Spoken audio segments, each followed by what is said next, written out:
Let's get to an entirely different subject. Canada and the Ukraine. James Bezan joins us, Parliamentary Secretary to the Defence Minister and MP for Selkirk Interlake. James, we haven't had a robust discussion about Ukraine in a while, but it looks as though John Kerry wants Russia out. What's Canada's position? Well, we've been saying that right from the get-go, going back to the invasion and legal annexation of Crimea, that Russia has to leave Ukrainian territory. And it's nice to hear that Secretary Kerry is now saying on the same wavelength and on the same speaking notes that Prime Minister Harper and John Baird have been using for quite some time. So we are extremely concerned about the aggression that's happened during the ceasefire that new President Poroshenko put in place in Ukraine, that the Russian militia that is on the ground, those mercenaries, are continuing to fight. They're continuing their aggression. And, of course, we had the helicopter that was shot down earlier this week near Sloviansk, which is, I think, the third helicopter in that area that they've shot down. So as we move towards tomorrow, which Ukraine and Moldova are in Europe to sign with the European Union the comprehensive economic agreements and enhanced cooperation between Ukraine, Moldova, and the European Union. It's going to be interesting to see how things fall out with Russia, who has been engaged over the last 24 hours in advancing peace talks with France and Ukraine. Yeah, and indeed, we've heard from the separatists just in this morning, for instance, that they might sit down for peace talks. So maybe we're making progress. That said, though, Canada's been one of the most outspoken supporters of democracy in Ukraine initially with the elections and those kinds of things. What are you doing? Is Canada playing a role in terms of any peace talks evolving? Well, we're 100% behind the 15-point peace plan that's been proposed by President Poroshenko. Russia has conditions on that, but at the same time, at least they are talking.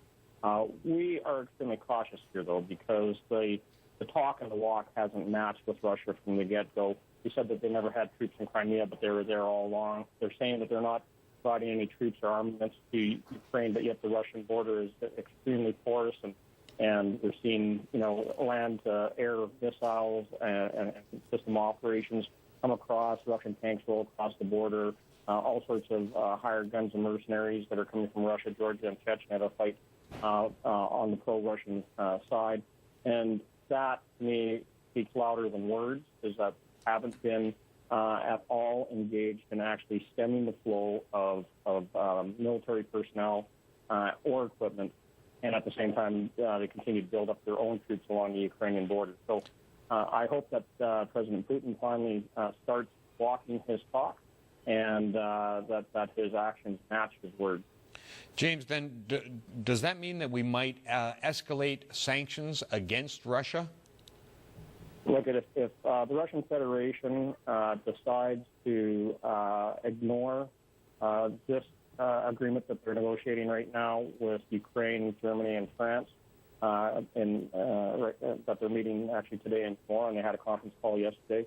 If they ignore that, as they did the Geneva memorandum that they signed a few months ago, you can expect a larger round of sanctions from Canada and our allies.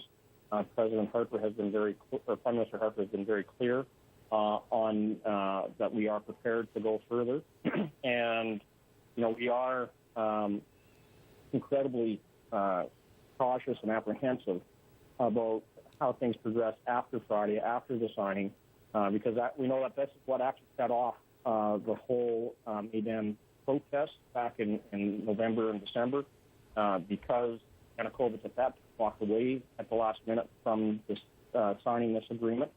And we are really concerned that Russia will increase its provocative actions along the Ukrainian border instead of de-escalating the tensions in the region.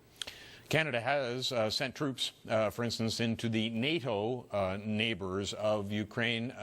Do you see that expanding? Well, we've said that we're prepared to go up to a strength with our Army soldiers that are already on the ground in both Poland and participating in Operation Saber Strike. So we have two teams over there now. Of course, we have an air task force there with F-18 fighter jets and over 200 personnel on the ground to support that in Romania. And the HMCS Regina, with over 200 sailors on board, is in the Eastern Mediterranean. So if we are needed to augment that, along with other NATO allies, you can expect us to participate, as we always have as a proud partner of NATO. Okay. James, thank you so much for a great explanation. Appreciate your time, too.